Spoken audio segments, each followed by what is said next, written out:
Dear student, good morning. मैं विपिन जायसवाल। आज हम लोग एक शुरुआत करने चल रहे हैं।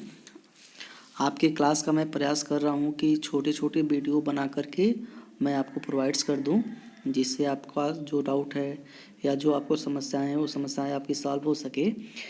इसी परिप्रेक्ष्य में मैं आज आप लोग का जो चैप्टर 4 है जियोग्राफी का, मैं इसका वीडियो बनाने स्टार्ट कर रहा हूँ। अगर आपको यह वीडियो आपके लिए सहायक होता है या आपको मदद करता है तो आप मेरे इस YouTube चैनल को आप सब्सक्राइब कर दीजिएगा, लाइक कीजिएगा और उसमें कमेंट भी कीजिएगा। अगर किसी भी तरह का सुधार होने वाला होगा या आप कोई सजेशन देना चाहते हो कि सर और बढ़िया ऐसे हो सकता है, तो आप इसके लिए कर सकते हो। तो मैं उम्मीद करता हूँ कि आपको ये वीडियो अच्छा लगेगा। चलिए हम लोग स्टार्ट करते हैं। चैप्टर 4 जो है आपका एयर है। एयर मीन हवा। देखिए, इस चैप्टर्स में जो हम लोग पढ़ने वाले हैं वह मुख्य रूप से पढ़ेंगे जो आपका कॉम्पोजिशन ऑफ द एयर है उसके बारे में पढ़ेंगे, स्ट्रक्चर ऑफ द एयर है उसके बारे में पढ़ेंगे, क्या क्या इम्पोर्टेंस है हमारे एटमॉस्फेयर का इसके बारे में पढ़ेंगे, और कौन कौन से मेजरमेंट्स हैं जिसके माध्यम से हम लोग टेम्परेचर को मेजर कर सकते हैं, इसको हमको देखना है।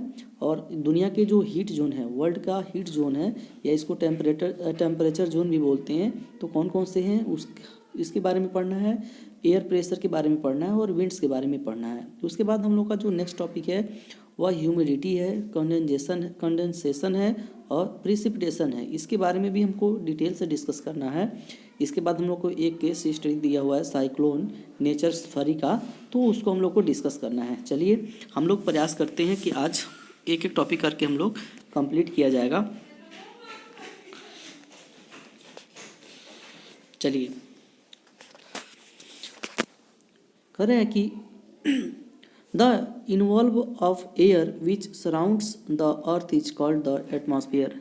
बेटा, जो हमारा अगर आपसे कोई पूछता है कि एटमॉस्फेयर किसे कहते हैं, तो आप कह दीजिएगा कि जो हमारे अर्थ के चारों तरफ सराउंडेड मीन चारों तरफ जो हमारे अर्थ के चारों तरफ जो एयर पाए जाते हैं या उस एयर का जो घेरा या गोला पाया जाता है उसे ही हम क्या बोलते हैं, एटमॉस्फेयर के रूप में जानते हैं।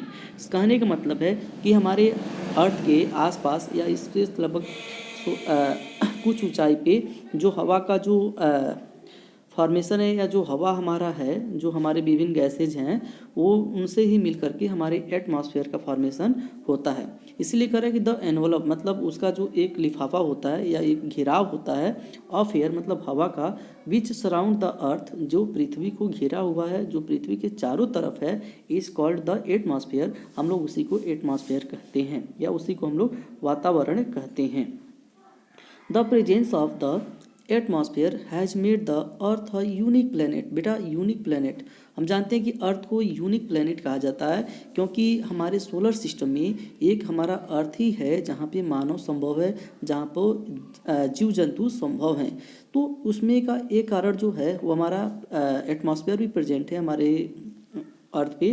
तो अर्थ को यूनिक प्लेनेट के रूप में जानने के लिए बहुत सारे विचार हैं। जैसे यहाँ पे पानी प्रेजेंट है, यहाँ पे एटमॉस्फेयर प्रेजेंट है, ठीक है। तो इस एटमॉस्फेयर भी हमारे प्लेनेट को यूनिक प्लेनेट के रूप में बनाता है या हमारे यूनिक प्लेनेट के रूप में एक दर्जा प्रदान करता है। वो कौन है? एटमॉस्फेयर। कह रहे कि the presence of the atmosphere मतलब जो एटमॉस्फेयर की उपस्थिति है हमारे पृथ्वी पर, हैज़ मेड द अर्थ मतलब वो पृथ्वी को बनाती है, यूनिक प्लेनेट मतलब एक बहुत ही विशेष ग्रह के रूप में इसको बना देती है। तो हम जानते हैं कि मानव जो है वह अर्थ पे प्रेजेंट है और भी बहुत सारे प्लेनेट है जहाँ पे मानव का जीवन संभव नहीं है क्योंकि वहाँ पे एटमॉस्फेयर नहीं है। लेकिन पृथ्वी पर बेटा एटमॉस्फेयर होने के कारण यहाँ पे मानव संभव है, मानव का जीवन संभव है। तो इसीलिए जो हमारा एटमॉस्फेयर होता है वह हमारे अर्थ को एक यूनिक प्लेनेट के रूप में बना देता है या उसको दर्जा देता है। कह रहे it has life giving gases like oxygen for human beings and animals and carbon dioxide for plants. बेटा कह रहे हैं कि जो गैसेज होती हैं, चाहे लाइफ गिविंग गैसेज होती हैं, बहुत सारी गैसेज हमारे एटमॉस्फेयर में मिली हुई है। जैसे आप ऑक्सीजन जानते हो, नाइट्रोजन जानते हो, कार्बन डाइऑक्साइड जानते हो, नियॉन जानते हो, बहुत सारी गैसेज हैं। उन गैसों से मिलकर के हमारे एटमॉस्फेयर बना हुआ है। तो उसमें बहुत सारी गैसेज मानव के लिए बहुत ही महत्वपूर्ण है, और बहुत सारी जो गैसेज होती है पेड़ पौधों के लिए इंपॉर्टेंस है। जैसे हमारे लिए जो, या मानव के लिए जो गैसेज इंपॉर्टेंट है वो ऑक्सीजन है। और वहीं पे देखा जाए तो पेड़ पौधों के लिए या पेड़ पौधों के डेवलपमेंट के लिए जो कार्बन डाइऑक्साइड है वो इम्पॉर्टेंट है। तो अलग अलग गैसेज जो हैं अलग अलग जीव जंतुओं के लिए इंपॉर्टेंस है। तो देखिए कह रहा है कि it has life giving gases, यह हमें लाइफ गिविंग गैसेज देता है, मतलब जीवन को जीवित रहने वाली गैसेज देता है। कौन? हमारा atmosphere. Like oxygen for human beings and animals, जैसे ऑक्सीजन का उपयोग मानव जो है अपने रिस्पायरेशन प्रोसेस में करता है, श्वसन की क्रिया में करता है, वैसे ही कार्बन डाइऑक्साइड फॉर प्लांट्स। और जैसे आप जानते हो कि फोटोसिंथेसिस प्रोसेस करते हैं प्लांट्स, तो फोटोसिंथेसिस के लिए आप जानते हो कि उसके लिए कार्बन डाइऑक्साइड की ज़रूरत पड़ती है, और कार्बन डाइऑक्साइड नहीं रहेगा बेटा तो फिर वो अपना भोजन नहीं बना पाएंगे पेड़ पौधे। तो जो बहुत हमारे एटमॉस्फेयर में बहुत सारी जो गैसेज है बेटा वह मानव जीवन के लिए भी उपयोगी है, वैसे वैसे पेड़ पौधों के लिए भी उपयोगी है। कह रहा है कि therefore it provides us air for breathing. और बेटा जो हमारा एटमॉस्फेयर है और उस एटमॉस्फेयर में जो एयर है वो हमें ब्रीदिंग करने के लिए एयर को प्रोवाइड्स करता है। ठीक है, तो हम कह सकते हैं कि जो हमारा एटमॉस्फेयर है वो हमारे लिए बहुत ही इम्पॉर्टेंट है, क्योंकि हमारे साथ साथ पेड़ पौधों, जीव जंतुओं सभी के लिए जो हमारा एटमॉस्फेयर है वह एयर को प्रोवाइड्स करवाता है, जिसके द्वारा हम लोग रिस्पायरेशन प्रोसेस करते हैं। ठीक है, चलिए। Although air does not absorb much of the incoming solar radiation, insolation, a layer of its constituent like water vapor, dust particles and a form of oxygen gas called ozone layer absorb most of the harmful ultraviolet rays of the sun and the protect all living things। देखो बेटा कहने का प्रयास कर रहा है कि जो हमारा एयर है, हमारा जो एटमॉस्फेयर है, कह रहे कि ऑल दो मतलब यद्यपि एयर डज नॉट एब्जॉर्ब, मतलब जो हमारा एटमॉस्फेयर है या हमारा एयर है डज नॉट एब्जॉर्ब मतलब वो एब्जॉर्ब नहीं कर पाता है। किस चीज़ को एब्जॉर्ब नहीं कर पाता है? तो much of the incoming solar radiation, जो हमारे सोलर के पास से जो रेडिएशन आते हैं, सोलर रेडिएशंस आते हैं, सूर्य की किरणें जो आती है उसको जो हमारा हवा है बहुत ही अधिक एब्जॉर्ब नहीं कर पाता है, जिसको हम लोग इंसुलेशन बोलते हैं। मतलब जो सन से जो सन रेज आती है तो जब वो अर्थ पे आती है तो उसको हम लोग इंसुलेशन बोलते हैं। ठीक है, तो इंसुलेशन को तो हमारी जो एयर है वो बहुत अधिक एब्जॉर्ब नहीं कर पाती है। A layer of its constituents like water vapor, क्योंकि जो लेयर है या जो हमारी एटमॉस्फेयर में बहुत सारी जो गैसेज हैं, जैसे वाटर वेपर भी है, उसमें डस्ट पार्टिकल्स भी हैं और फॉर्म ऑफ ऑक्सीजन गैस भी है, मतलब एक ऑक्सीजन गैस का एक रूप है जिसको हम लोग ओजोन लेयर बोलते हैं, वह भी है हमारे एटमॉस्फेयर में ही। Absorb most of the harmful ultraviolet किरणें रेज, जो हमारा ओजोन लेयर बेटा वह हमारे सन्स के द्वारा जो अल्ट्रावायलेट रेज जो आती है उसको एब्जॉर्ब कर लेता है। ठीक है, और हमारे मानव जीवन को क्या करता है? प्रोटेक्ट करता है। तो कहने का मतलब है, हम अगर इस पूरी लाइन का अगर एक्सप्लेन करने का प्रयास करें तो कहने का मतलब है कि जो हमारी सन का रेज है या जो हमारी इंसुलेशन है उसको बहुत ही ज़्यादा हमारा जो एयर है उसको एब्जॉर्ब नहीं करता है, लेकिन इसमें बहुत सारे जो लेयर पाए जाते हैं या हवाएं पाई जाती हैं या गैसेस पाई जाती है, जैसे वाटर वेपर हो गया, डस्ट पार्टिकल्स हो गया, ये भी मतलब थोड़ा बहुत इस चीज़ को एब्जॉर्ब करती है, या बहुत मतलब कहने का मतलब है कि जो हमारा हवा है या हमारा जो एयर है वो भी तो इनका भी तो उसमें बहुत ही ज़्यादा इंपॉर्टेंस रोल होता है, वाटर वेपर का, डस्ट पार्टिकल्स का। और हमारा जो ऑक्सीजन गैस है, ऑक्सीजन गैस का ही एक फॉर्म है ओजोन लेयर, जो हमारे लिए बहुत ही इम्पोर्टेंट है, क्योंकि सन से आने वाली जो अल्ट्रावायलेट रेज होता है उसको जो हमारा ओजोन लेयर है वह एब्जॉर्ब कर लेता है, और एब्जॉर्ब करने के साथ साथ हमें वह सुरक्षा प्रदान करता है इस अल्ट्रावायलेट किरणों से। अब देखिए हम लोग पढ़ेंगे इसके बाद जो अगला टॉपिक है वो है कंपोजिशन ऑफ द एयर। हमारे एयर में कौन कौन से कॉम्पोजिशन है, कौन कौन सी एयर का पार्ट्स है, इसके बारे में हम लोग डिस्कस करेंगे। बहुत ही इंपॉर्टेंट टॉपिक है। करें कि the most abundant gas found in the air around us is nitrogen. देखो बेटा, जो हमारे इन्वायरमेंट में जो सबसे अधिक गैसेस पाई जाती है, या जो हमारे एटमॉस्फेयर में सबसे अधिक गैसेस पाई जाती है, वो है नाइट्रोजन है, लगभग 78% के आसपास। ठीक है, अमाउंटिंग टू 78%, मतलब 78% के आसपास वह गैसेस पाई जाती है। कौन सी गैसेज? तो nitrogen gases. It is followed by oxygen which forms 21% of the air. बेटा, जो दूसरी सबसे इंपॉर्टेंट गैसें होती हैं हमारे एटमॉस्फेयर में, वह आपका जो है ऑक्सीजन है, लगभग 21% के आसपास। Carbon dioxide is release in the air through respiration by animals, burning of fossil fuels and from decaying remains of plants and animals. बेटा, हमारे इन्वायरमेंट में अगर देखा जाए तो 0.03% के आसपास आपका कार्बन डाइऑक्साइड है, या नेचुरली तरीके से इतनी कार्बन डाइऑक्साइड है। लेकिन हम जानते हैं कि आज हमारी कार्बन डाइऑक्साइड की मात्रा डे बाई डे क्या होती जा रही है? बढ़ती जा रही है। तो आखिर वो कार्बन डाइऑक्साइड की मात्रा आ कहाँ से रही है हमारे इन्वायरमेंट में? तो वही कह रहा है कि यहाँ पे दिखाने का प्रयास किया गया है कि carbon dioxide is release in the air, मतलब जो कार्बन डाइऑक्साइड है उसकी मात्रा हमारे इन्वायरमेंट में बढ़ रहा है, या हमारे एयर में बढ़ रहा है। किसके द्वारा? थ्रू रिस्पायरेशन बाई एनिमल्स, मतलब जानवरों के द्वारा जो रिस्पायरेशन प्रोसेस होता है, या उसमें ह्यूमंस भी है, मानव के द्वारा भी जो रिस्पायरेशन होता है, उसके माध्यम से carbon dioxide day by day क्या हो रहा है? इंक्रीज हो रहा है। Burning of fossil fuels. बेटा, जो भी जीवाश्म ईंधन होती है, फॉसिल फ्यूल्स होती है, जैसे पेट्रोल हो गया, कोयला हो गया, डीजल हो गया, इसको जलाने से भी हमारे इन्वायरमेंट में कार्बन डाइऑक्साइड की मात्रा क्या होती है? बढ़ती है। फ्रॉम डिकेइंग रिमेन्स, मतलब जो सड़े गले चीज़ें होती है, मान लीजिए कोई चीज़ मर गया, तो उस चीज़ बॉडी जब उसकी सड़ती है, डिके होती है, तो उससे भी कार्बन डाइऑक्साइड गैसेज रिलीज होती है। एंड एनिमल्स, मतलब वो चाहे प्लांट्स भी हो सकता है या एनिमल्स भी हो सकता है। कोई भी चीज़ अगर सड़ता गलता है तो उससे कार्बन डाइऑक्साइड की मात्रा क्या होती है? निकलती है। और उसकी कार्बन डाइऑक्साइड की मात्रा जो होती है हमारे इन्वायरमेंट में डे बाई डे क्या हो रही है? बढ़ रही है। तो हम अगर ये बात करें तो हम कह सकते हैं कि हमारे इन्वायरमेंट में बेटा जो गैसेज हैं वह मुख्य रूप से जो सबसे ज़्यादा गैसेज हैं, यही यहाँ पर दिखाने का प्रयास किया गया है। तो सबसे ज़्यादा नाइट्रोजन है 78% के आसपास। उसके बाद सबसे इंपॉर्टेंट जो गैसेज है 21% के आसपास ऑक्सीजन है।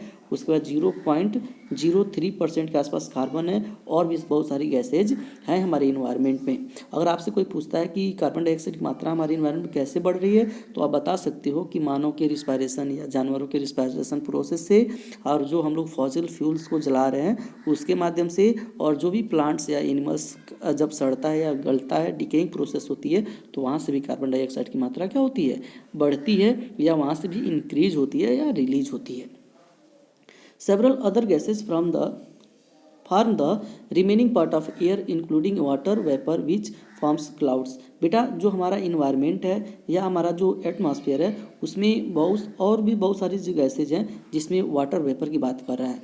वाटर वेपर, तो बेटा हमारे एटमॉस्फेयर में वाटर वेपर भी होता है, जलवाष्प भी होता है, जिसके कारण से बादलों का फॉर्मेशन होता है। ठीक है, अगर आप सोच लीजिए कि वाटर वेपर हमारे इन्वायरमेंट में नहीं होता बेटा, हमारा एटमॉस्फेयर में वाटर वेपर नहीं होता, तो हम लोग बादल की जो बात करते हैं बेटा, विभिन्न तरह के बादल का, तो वो बादल भी हमारे इन्वायरमेंट में नहीं बनते। The clouds bring various form of precipitation on the earth. बेटा, जो क्लाउड होता है, जो हमारे बादल होते हैं, वह विभिन्न तरह की वर्षा हमारे अर्थ पे लाते हैं, या विभिन्न तरह के वर्षा के जो रूप होते हैं, प्रेसिपिटेशन के जो फॉर्म होते हैं विभिन्न तरह के, जैसे ड्रिजल हो गया, लार्ज ड्रॉपलेट्स हो गया, स्मॉल ड्रॉपलेट्स हो गया, स्नो हो गया, तो मिस्ट हो गया। तो ये जो हमारे प्रेसिपिटेशन के जो बहुत सारे फॉर्म हैं, तो इसको लाने का काम हमारे अर्थ पे कौन करता है? तो क्लाउड ही करता है, क्लाउड बादल ही करता है। और वो बादल कहाँ से बनते हैं? तो वाटर वेपर से बनते हैं बेटा। तो हमारे लिए वाटर वेपर कितना इंपॉर्टेंट है, क्योंकि सोच लीजिए बारिश नहीं होगी तो हमारे बहुत सारे जो फंक्शंस हैं वो रुक जाएंगे, या बहुत सारे फंक्शन जो हैं वो प्रभावित होंगे। ठीक है, चलिए हम लोग आगे बात करते हैं कि the atmosphere also includes some solid matters. अरे बेटा, कि जो हमारा एटमॉस्फेयर होता है उसमें कुछ सॉलिड मैटर भी मिले होते हैं, जैसे डस्ट पार्टिकल्स, जिसमें डस्ट पार्टिकल्स हैं, salt particles, pollen dust, volcanic ashes, and smoke. बेटा जो हमारे इन्वायरमेंट है या हमारा एटमॉस्फेयर है उसमें बहुत सारी डस्ट पार्टिकल्स आपको देखने को मिलता है।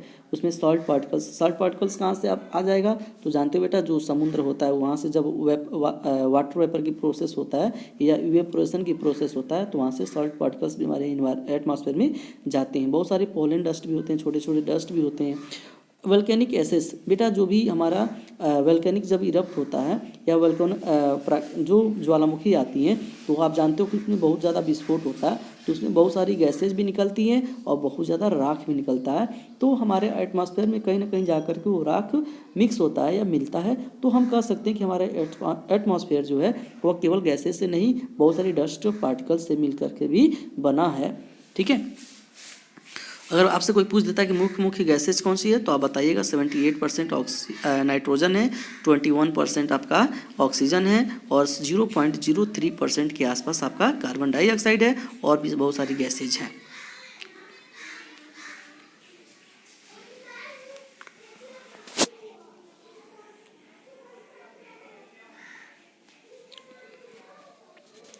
चलिए आज हम लोग देख लेते हैं स्ट्रक्चर ऑफ द एटमॉस्फेयर।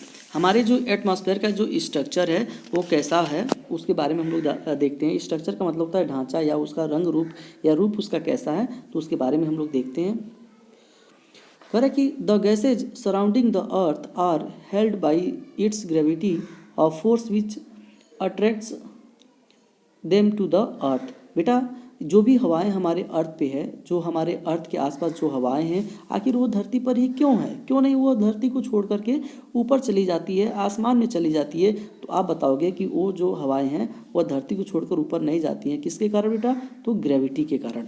तो ग्रेविटी वह फोर्स होता है बेटा जो सभी चीज़ों को अपनी तरफ खींचता है।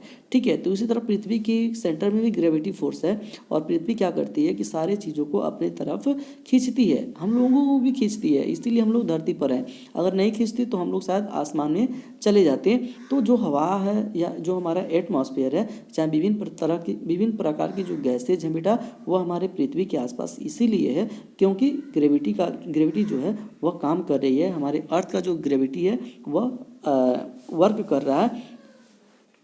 The atmosphere is divided into layers according to the temperature of the gases. बेटा जो हमारा एटमॉस्फेयर है वह विभिन्न लेयर्स में डिवाइडेड है। ठीक है, जो हमारा एटमॉस्फेयर बेटा वह विभिन्न लेयर्स में डिवाइडेड है, किसके अकॉर्डिंग, तो टेम्परेचर ऑफ द गैसेज, उस गैसेज के टेम्परेचर के अकॉर्डिंग। मतलब कहाँ की गैस का किस तरह से टेम्परेचर है, मतलब हम कह सकते हैं तापमान के आधार पे या हमारे अर्थ से लेकर अंतरिक्ष के बीच में जो तापमान का अंतर पाया जाता है उसके अकॉर्डिंग हम लोग उसके आधार पे हम लोग अपने एटमॉस्फेयर को कई भागों में डिवाइड कर सकते हैं। उसमें कौन कौन से हैं बेटा, तो कह रहा कि these are divided into 5 layers. बेटा इसके 5 लेयर्स हैं, इसमें 5 लेयर्स पाए जाते हैं हमारे एटमॉस्फेयर में। कौन कौन से हैं, तो these are troposphere, stratosphere, mesosphere, thermosphere और एक्सोस्फीयर। बेटा जो लेयर्स हैं हमारे एटमॉस्फेयर में वह 5 है। वो कौन कौन है, ट्रोपोस्फीयर जिसको हम लोग हिंदी में क्षोभ मंडल बोलते हैं, स्ट्रेटोस्फीयर जिसको हम लोग समताप मंडल बोलते हैं, और मीजोस्फीयर जिसको हम लोग मध्य मंडल बोलते हैं, और थर्मोस्फीयर का मतलब ताप मंडल होता है, और एक्सोस्फीयर मतलब बाह्य मंडल। तो बेटा हमारे इन्वायरमेंट में या हमारे एटमॉस्फेयर में मुख्य रूप से जो 5 लेयर्स पाए जाते हैं, ट्रोपोस्फीयर, स्ट्रेटोस्फीयर, मीजोस्फीयर, थर्मोस्फीयर और एक्सोस्फीयर। अब हम लोग इस 5 लेयर्स के बारे में 1 बाय 1 पढ़ने का प्रयास करेंगे और जानने का प्रयास करेंगे कि लेयर्स कैसे हैं, क्या क्यों हैं। चलिए हम स्टार्ट करते हैं बेटा आपका ट्रोपोस्फीयर। इसको हिंदी में क्षोभ मंडल बोलते हैं बेटा, क्षोभ मंडल।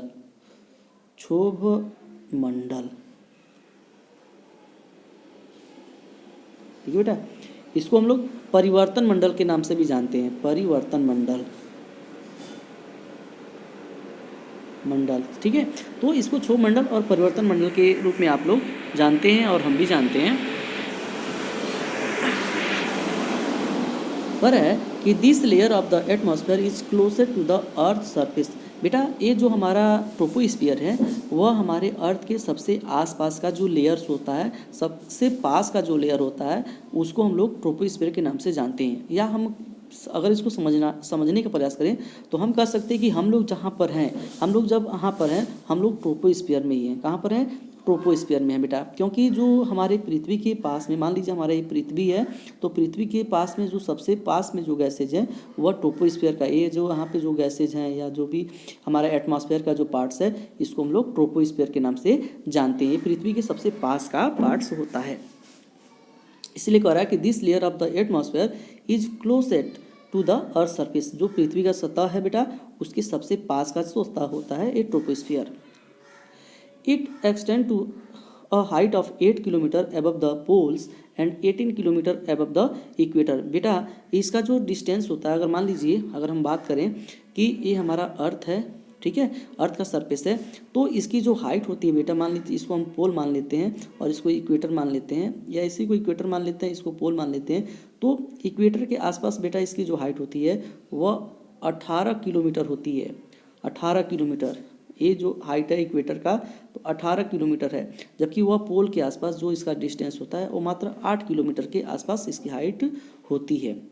वही कह रहा है कि it extend to a height of 8 kilometre above the poles and 18 kilometre above the equator. Equator के आसपास बेटा इसका जो हाइट होता है 18 किलोमीटर के आसपास होता है, और पोल के आसपास जो इसकी हाइट होती है 8 किलोमीटर के आसपास होता है।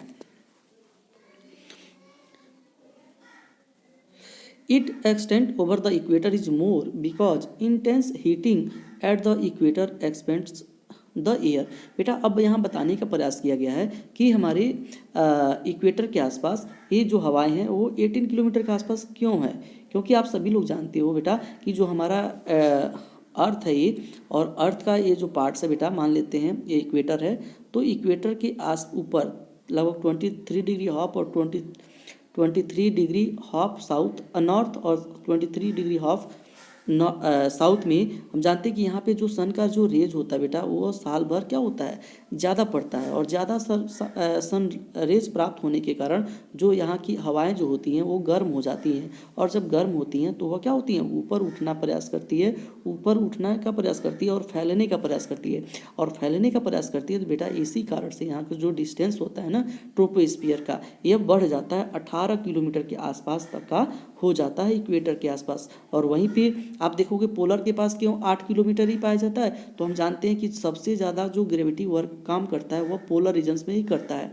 पोलर रीजन काम करता है सबसे ज़्यादा। इसके कारण से जो हवाएं होती है वह लगातार नीचे बैठने का प्रयास करती है। दूसरा रीजन्स होता है बेटा जैसे जैसे हवाएं भारी होती है, हम जानते हैं कि पोलर रीजन्स में टेम्परेचर कम होता है, और पोलर रीजन में टेम्परेचर कम होने के कारण बेटा जो हवाएं होती हैं, मान लीजिए जो हवाएं हैं वह नीचे बैठने का काम करती हैं, और जब नीचे बैठती हैं बेटा तो इसीलिए यहाँ हाइट क्या हो जाती है कम हो जाती है। एक तरफ आपने देखा कि पोलर रीजन्स में हवाएं बैठ रही है उसके कारण से इसकी हाइट जो होती है कम हो जाती है, और एक तरफ आपने इक्वेटर की तरफ देखा कि हवाएं जो है गर्म होकर के ऊपर फैल रही हैं, और ऊपर फैल रही हैं तो इसीलिए यहाँ पे हाइट क्या हो जा रहा है ज़्यादा हो जा रहा है।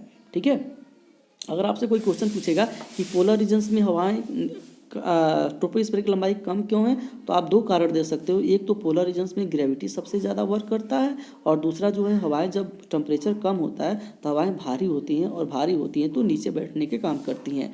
और वहीं पे आपसे पूछा जाए कि इक्वेटर के आसपास क्यों ये बहुत ऊपर जाती है, तो आप कहोगे बेटा कि इक्वेटर के आसपास के रीजन्स में हम जानते हैं कि वहाँ पे टॉरिड जोन पाया जाता है, और टॉरिड जोन पाने जाने के कारण वहाँ टेम्परेचर बहुत ही ज़्यादा मिलता है, और टेम्परेचर जब ज़्यादा मिलता है बेटा तो वहाँ की जो हवाएं होती है वह जब गर्म होती हैं तो फैलती हैं या ऊपर उठने का प्रयास करती हैं, और जब ऊपर उठती हैं या फैलती हैं उसी कारण से यहाँ का जो टेम्परेचर डिस्टेंस होता है वह ज़्यादा हो जाता है। ठीक है, देखिए वही प्रयास किया है समझाने का कि at the poles the air is cold dense and heavy. बेटा जो पोल्स की हवाएं होती है वो क्या होती हैं कोल्ड होती हैं, डेंस होती हैं और हैवी होती हैं, इसीलिए उसका जो हाइट होता है कम हो जाता है। The troposphere is therefore more compressed above the poles. इसीलिए बेटा कहा जाता है कि जो हवाएं होती हैं पोल या ट्रोपोस्फीयर का जो हाइट है वह पोल्स के पास बहुत ही क्या है बहुत ही ज़्यादा नहीं है, कम है, वो बहुत ही मतलब हवाएं जो होती है बहुत ही कंप्रेस करती है, बहुत ही दबाव डालती हैं, जिससे हवाओं का जो एरिया होता है वो कम हो जाता है, वह नीचे आ जाती हैं, और उसके कारण से हवाओं का वहाँ पे हाइट जो होती है वो कम हो जाती है, या एटमॉस्फेयर का जो हाइट होता है वो कम हो जाता है। चलिए, temperature decreases with altitude at rate of 1 degree Celsius for 165 metre of ascent within the troposphere. बेटा ट्रोपोस्फीयर की एक बहुत बड़ी विशेषता ये होती है कि जैसे जैसे आप ट्रोपोस्फीयर में, मान लीजिए आप ट्रोपोस्फीयर में यहाँ पर हो, आप कल्पना करो ट्रोपोस्फीयर में यहाँ पर हो, आप यहाँ खड़ा हो या ऊपर खड़ा हो, तो यहाँ से जैसे जैसे आप ऊपर जाओगे ना तो 165 मीटर ऊपर जाओगे, 165 मीटर ऊपर जाओगे तो आपका जो टेम्परेचर होगा 1 डिग्री सेल्सियस क्या हो जाता है, कम हो जाता है। ये हमारे ट्रोपोस्फीयर की बहुत विशेषता है, बहुत बड़ी विशेषता है। वही कह रहा है कि टेम्परेचर डिक्रीजेज, मतलब टेम्परेचर क्या होता है, कम होता है विथ एल्टीट्यूड, मतलब हाइट के साथ साथ कितना कम होता है, तो 165 डिग्री मीटर या 165 मीटर पे 1 डिग्री सेल्सियस कम हो जाता है। ठीक है, केवल एक क्वालिटी आपको ट्रोपोस्फीयर में देखने को मिलती है बेटा, आगे के जो भी लेयर्स हैं उसमें आपको क्वालिटी देखने को नहीं मिलती है। We call it normal lapse rate of temperature. बेटा इसको हम लोग नॉर्मल लैप्स रेट बोलते हैं। इस टेम्परेचर में जो हाउस होता है 1 डिग्री सेंटीग्रेड फॉर 165 मीटर पे, तो इसको हम लोग क्या बोलते हैं, तो इसको हम बोलते हैं normal lapse rate. The upper limit of the at troposphere is called the tropopause. बेटा मान लीजिए ट्रोपोस्फीयर का, अगर मान लीजिए ये हमारा अर्थ का सरफेस है और ये ट्रोपोस्फीयर है, तो ट्रोपोस्फीयर का जो ये अंतिम एरिया पाया जाता है, तो जैसे यहाँ से आप आगे बढ़ोगे तो आप स्ट्रेटोस्फीयर में चले जाओगे, तो इस वाले एरिया को हम लोग ट्रोपोपॉज के नाम से जानते हैं। Water vapour and dust particles are present in this layer. बेटा कह रहा है कि जो भी वाटर वेपर होता है, डस्ट पार्टिकल्स होता है, या जो भी मौसमी घटनाएं होती है, आप एक लाइन में जान लो बेटा कि जो भी बारिश होता है, मौसम खराब होता है, अच्छा होता है, जो भी बिजली चमकती है, धड़कती है, सारी एक्टिविटीज़ कहाँ पे होती है बेटा, तो सारी एक्टिविटीज़ होती है आपका ट्रोपोस्फीयर में ही होती है। जितनी भी मौसम से संबंधित घटनाएं होती हैं बेटा, सब वो ट्रोपोस्फीयर में ही होता है। Water vapour and dust particles are present in this layer, so all weather phenomena take place here. यही कारण है बेटा कि सारी जो भी मौसमी घटनाएं होती हैं वह सभी आपके इसी लेयर के आसपास होती है। इसी लेयर के आसपास नहीं, इसी लेयर में होती है। तो आपको इतना आपको जानना है ट्रोपोस्फीयर के बारे में कि ट्रोपोस्फीयर जो है वो पृथ्वी का सबसे नज़दीक का स्फीयर होता है, लेयर्स होता है, और इसकी जो हाइट होती है 8 किलोमीटर के आसपास पोल्स पे होती है, और 18 किलोमीटर के आसपास आपका इक्वेटर के आसपास होती है। क्यों होती है तो मैंने आपको इसके बारे में बताया है। और इसकी एक दूसरी क्वालिटी है कि 165 मीटर आप ऊपर जाओगे ट्रोपोस्फीयर में तो 1 डिग्री सेल्सियस का टेम्परेचर जो होता है वो कम होता है, और इसको हम लोग नॉर्मल लैप्स रेट के नाम से जानते हैं। बेटा जो ट्रोपोस्फीयर का सबसे ऊपरी सीमा होती है हम लोग उसको ट्रोपोपॉज के नाम से जानते हैं, और ट्रोपोपॉज के नीचे सभी तरह की जो वाटर वेपर है या जो भी डस्ट पार्टिकल्स है, जितने भी मौसमी घटना एक्टिविटीज़ होती है वह सब आपके ट्रोपोस्फीयर में ही होती है। बारिश होना, अगर आपसे कोई क्वेश्चन पूछता है बारिश होती है तो आप कह दीजिएगा ट्रोपोस्फीयर में होती है। कोई कहता है कि वाटर वेपर पाए जाते हैं तो, या क्लाउड्स होते हैं, तो आप कह दीजिएगा ट्रोपोस्फीयर में होते हैं। ठीक है, तो इतनी विशेषता आपको ट्रोपोस्फीयर के बारे में जानकारी होनी चाहिए। चलिए हम लोग दूसरी लेयर की बात करते हैं बेटा। जो दूसरा लेयर है वो आपका स्ट्रेटोस्फीयर है। स्ट्रेटोस्फीयर, इसको हम लोग बेटा समताप मंडल बोलते हैं। क्या बोलते हैं? समताप मंडल, क्योंकि यहाँ का जो टेम्परेचर होता है बेटा वह बिल्कुल समान होता है, इसीलिए इसको हम लोग समताप मंडल के नाम से जानते हैं। चलिए, कह कि in stratosphere the temperature start increasing with increasing altitude. बेटा इसकी एक क्वालिटी है कि जैसे जैसे आप इसमें, मान लीजिए ये आप अर्थ सरफेस पे थे, तो यहाँ से यहाँ तक जाते थे ट्रोपोस्फीयर में तो टेम्परेचर कम होता था, लेकिन आप जैसे ही ट्रोपोस्फीयर में से ऊपर जाएंगे स्ट्रेटोस्फीयर में, तो आप इस स्ट्रेटोस्फीयर में जाएंगे ना तो टेम्परेचर आपका फिर क्या होने लगेगा, बढ़ना शुरू हो जाएगा। तो वही कह रहा है कि इन स्ट्रेटोस्फीयर, मतलब स्ट्रेटोस्फीयर में द टेम्परेचर स्टार्ट इंक्रीजिंग, मतलब टेम्परेचर बढ़ना क्या हो जाता है, शुरू हो जाता है विथ इंक्रीजिंग एल्टीट्यूड, मतलब जैसे जैसे ऊंचाई उसकी बढ़ती है वैसे वैसे टेम्परेचर बढ़ना क्या हो जाता है, शुरू हो जाता है। So the higher you go the warmer it is, जैसे इसीलिए कहा जाता है बेटा जितना आप हाइट पे जाओगे उतना आपको गर्मी फील होना महसूस हो जाएगा। किस लेयर में? तो स्ट्रेटोस्फीयर में। This layer extend to about, करेंगे this layer extend to about 50 kilometre from the earth surface. बेटा इसकी जो हाइट होती है हमारे अर्थ से लगभग 50 किलोमीटर के आसपास होती है। It is mark by strong winds, बेटा इसमें बहुत मतलब शक्तिशाली हवाएं पाई जाती हैं। इसमें देखा गया कि बहुत जो जेट विमान होते हैं या जो जेट हवाएं होती हैं वह सारी हवाएं जो होती हैं यहीं पे पाई जाती हैं। बहुत शक्तिशाली हवाएं होती हैं। अगर आपसे कोई पूछता है कि बहुत शक्तिशाली हवाएं पाई जाती हैं तो आप बता सकते हो कि वो कहाँ पे पाई जाती हैं, स्ट्रेटोस्फीयर में पाई जाती हैं, जो जेट हवाएं होती हैं। Due to the warm temperature and dry air this layer is almost cloud free. बेटा आप देख रहे हो कि यहाँ पे टेम्परेचर क्या है, ज़्यादा है, गर्मी ज़्यादा है। गर्मी ज़्यादा होने के कारण और किसी तरह के इसमें वाटर वेपर या किसी तरह की नमी नहीं पाई जाती है, इसी कारण से जो ये या हम कह सकते हैं कि वाटर वेपर इसमें नहीं पाया जाता है। इसी कारण से जो ए लेयर होता है स्ट्रेटोस्फीयर बेटा वह क्या होता है, क्लाउड फ्री होता है। क्योंकि अभी आपको मैंने बताया था कि क्लाउड के फॉर्मेशन के लिए वाटर वेपर की ज़रूरत पड़ती है, लेकिन स्ट्रेटोस्फीयर में किसी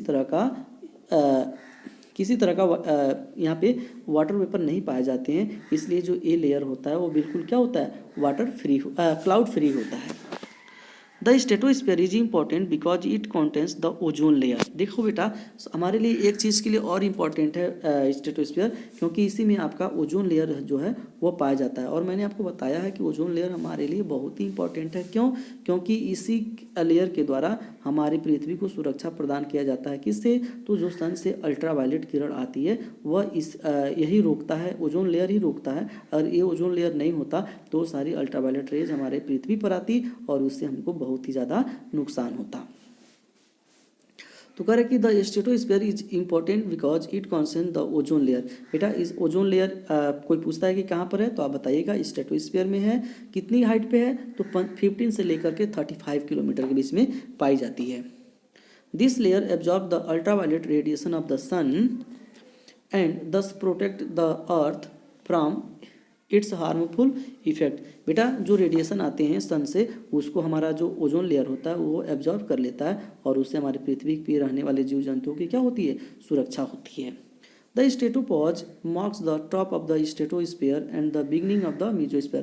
बेटा जैसे आपने स्ट्रेटोस्फीयर में ट्रोपोस्फीयर में देखा था, ट्रोपोस्फीयर की जो सबसे ऊपरी ऊंचाई थी उसको हम लोग ट्रोपोपॉज कहते थे। सेम टू सेम वैसे वो स्ट्रेटोस्फीयर में जो उसकी सबसे ऊपरी हाइट होती है उसको हम लोग स्ट्रेटोपॉज के नाम से जानते हैं। और उसके बाद आप ऊपर जाओगे तो आप मीजोस्फीयर में जाना शुरू कर दोगे या हम लोग मीजोस्फीयर में चले जाएंगे। चलिए जो तीसरा लेयर है बेटा उसको हम लोग देखते हैं। तीसरा जो है मीजोस्फीयर है। मीजोस्फीयर में बेटा हम जानते हैं कि मीजोस्फीयर मध्य का मंडल होता है, इसको मध्य मंडल बोलते हैं हिंदी में, मध्य मंडल। कह रहा कि the third layer of the atmosphere is called the mesosphere. जो बेटा इसका थर्ड लेयर होता है उसको मीजोस्फीयर के नाम से जानते हैं। It lies above the stratosphere. बेटा यह स्ट्रेटोस्फीयर के ऊपर पाया जाता है। It extend from around 50 kilometre to 80 kilometre. बेटा यह इसकी जो हाइट होती है वह कहाँ से लेके 50 से लेकर 80 किलोमीटर के आसपास होती है। तो ये हाइट कहाँ से हो रही है तो आप देखोगे, क्योंकि अभी हमने देखा था कि स्ट्रेटोस्फीयर की जो हाइट थी वह 50 किलोमीटर तक था। तो 50 से लेकर 80 किलोमीटर के ऊपर जो हम लोग जाएंगे, मान लीजिए चलिए इसको समझा देते हैं आपको। मान लीजिए हमारा अर्थ है तो इसके ऊपर यहाँ तक गए थे तो हम लोग ट्रोपोस्फीयर में थे 8 से 18 किलोमीटर, लेकिन उसके ऊपर हम लोग जब 50 किलोमीटर तक गए तो हम लोग बोलते हैं कि हम लोग किस में थे, स्ट्रेटोस्फीयर में। अब 50 से लेकर के 80 किलोमीटर के आसपास का जो एरिया होता है बेटा उसको हम लोग बोलते हैं mesosphere. In the mesosphere the temperature start decreasing once more. देखो बेटा जैसे जैसे हम लोग मीजोस्फीयर में फिर जाना शुरू करते हैं तो फिर से जो टेम्परेचर होता है वो कम होना शुरू हो जाता है। In the mesosphere, meteorites, that is rock fragments traveling in space, burn up when they pass through this part of the atmosphere. बेटा जो भी मेटोराइट्स होते हैं, जो भी उल्का पिंडे होती हैं, जो भी पार्टिकल्स होता है जो हमारे अंतरिक्ष से पृथ्वी की तरफ आता है, तो बेटा ये जैसे ही मीजोस्फीयर में प्रवेश करता है वो जलना क्या कर देता है, शुरू कर देता है। और जलना शुरू कर देता है तो जल करके बहुत छोटे पार्ट्स के रूप में हम आकर के हमारे धरती पे गिरता है। सोच लीजिए कि मीजोस्फीयर नहीं होता बेटा तो जो भी हमारे मेटोराइट्स है, जो भी वहाँ से आने वाले पार्टिकल्स हैं तो डायरेक्ट पृथ्वी पर आ जाते, और पृथ्वी पर आते तो उससे कितना ज़्यादा नुकसान होता। तो मीजोस्फीयर हमको मेटोराइट्स होते हैं या जो भी पार्टिकल्स होते हैं जो अंतरिक्ष से आते हैं उससे हमारी सुरक्षा करते हैं। Some meteorites remain alive during their journey through the atmosphere and strike the surface the earth. बेटा बहुत सारी जो मेटेओराइट्स होती है वो अपनी लंबी जर्नी पूरा करने के बाद या बहुत कुछ चलने के बाद, बहुत दूरी चलने के बाद, बहुत जगह टकराने के बाद वो हमारे पृथ्वी से आकर क्या होती है, स्ट्राइक कर जाती है, टकरा जाती है। They are called meteorites. जब हमारे पृथ्वी से आकर बेटा टकरा जाती है कोई भी मेटेओराइट्स बेटा जो हमारे आकर के पृथ्वी से टकरा जाती है तो हम लोग उसको मेटेओरिटीज बोलते हैं। ठीक है। The upper limit of the mesosphere is called the mesopause. वैसे बेटा जो इसका ऊपरी सबसे सीमा होती है उसको हम लोग मीजोपास के नाम से जानते हैं। थर्मोस्फीयर बेटा चौथा जो स्फीयर है वो थर्मोस्फीयर है, इसको तापमंडल भी बोलते हैं। कह रहे हैं कि thermosphere extend up to height of 400 kilometre. बेटा जो थर्मोस्फीयर की जो हाइट होती है लगभग 400 किलोमीटर के आसपास होती है। The lower part of this layer is known as ionosphere. बेटा जो इसका निचला पार्ट्स होता है थर्मोस्फीयर का उसको हम लोग आइनोस्फीयर के नाम से जानते हैं, इसको आयन मंडल बोलते हैं, आयन मंडल। And is characterize by rapid rises in temperature. बेटा इसमें जो टेम्परेचर है बहुत ही तेज़ी से क्या होता है, बढ़ता है। कहाँ पे, तो आइनोस्फीयर में। क्यों बढ़ता है, उसके दिया हुआ है कारण, rises in the temperature with the increase altitude. मतलब जैसे जैसे हाइट बढ़ती है बेटा उसके टेम्परेचर क्या होते हैं, बढ़ना शुरू हो जाते हैं। This layer contains ions which reflect radio waves to the earth making wireless communication possible। बेटा जो आयंस होते हैं वही हमारे जो पृथ्वी से जो भी सूचनाएं भेजी जाती है या जो भी इंफॉर्मेशन भेजे जाते हैं सैटेलाइट के माध्यम से, वह क्या करती है, इन्फ्लेक्ट करती है, उसको वापस करती है। और आपसे कोई क्वेश्चन पूछता है कि जो रेडियो तरंगे आती हैं हमारे पृथ्वी पर वो कहाँ से आती है, तो आप बताइएगा कि आइनोस्फीयर से आती है। कहाँ से आती है, आइनोस्फीयर से। जो भी डाटा आती है हमारे अर्थ पे या जो भी सूचनाएँ यहाँ से भेजी जाती है तो वह जाती है और आइनोस्फीयर से टकरा करके फिर हमारे पृथ्वी पर आती है। तो अगर पूछता है कोई कि जो रेडियो तरंगे होती हैं या जो भी मतलब सूचनाएं होती हैं वो हमें कहाँ से रिफ्लेक्ट होती है, तो आप बताइएगा कि आइनोस्फीयर से रिफ्लेक्ट होती है। पांचवा जो है इसका बेटा सबसे लास्ट जो लेयर्स है वो है आपका एक्सोस्फीयर। कह रहा है कि एक्सोस्फीयर को हम लोग बोलते हैं बाह्यमंडल, या यहाँ से अंतरिक्ष का माना जाए तो इसके बाद अंतरिक्ष स्टार्ट हो जाता है, इसको बाह्यमंडल बोलते हैं। कह रहा है कि it is the outer most layer of the earth.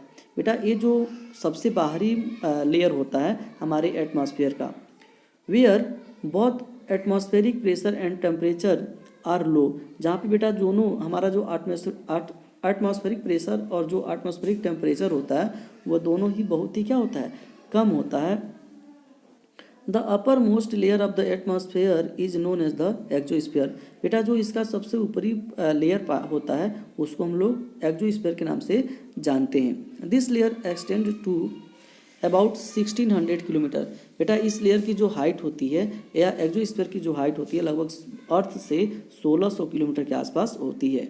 This layer has very thin air. बेटा इस लेयर में बहुत ही पतली हवाएं पाई जाती हैं, बहुत ही हवाओं का जो लेयर होता है बहुत ही थिन होता है, पतला होता है। Temperature is in this layer is very high. लेकिन टेम्परेचर जो होता है बेटा यहाँ पे बहुत ही ज़्यादा होता है। इट में reach 4500 degree Celsius and beyond. बेटा यहाँ का जो टेम्परेचर होता है लगभग 4500 डिग्री के आसपास होता है और इससे ऊपर भी हो सकता है। Light gases such as helium and hydrogen float here. बेटा जो लाइट गैसेज जो हल्की गैसेज होती है जैसे हीलियम हो गया, जैसे हाइड्रोजन हो गया, तो यहाँ पे क्या होती है, फ्लोट होती है। फ्लोट मीन तैरते हुए रूप में दिखाई देती है। This layer merge gradually into out space. और बेटा यह धीरे धीरे जो लेयर होता है वह हमारे स्पेस में क्या होती है, मर्ज हो जाती है। अगर बेटा आपको ये वीडियो अच्छा लगता है तो आप इस चैनल को सब्सक्राइब कर लीजिएगा और जो भी आपके दोस्त होंगे उसको इस वीडियो को शेयर कर दीजिएगा। अब हम लोग अगले टॉपिक में पढ़ेंगे importance of the atmosphere. Thank you.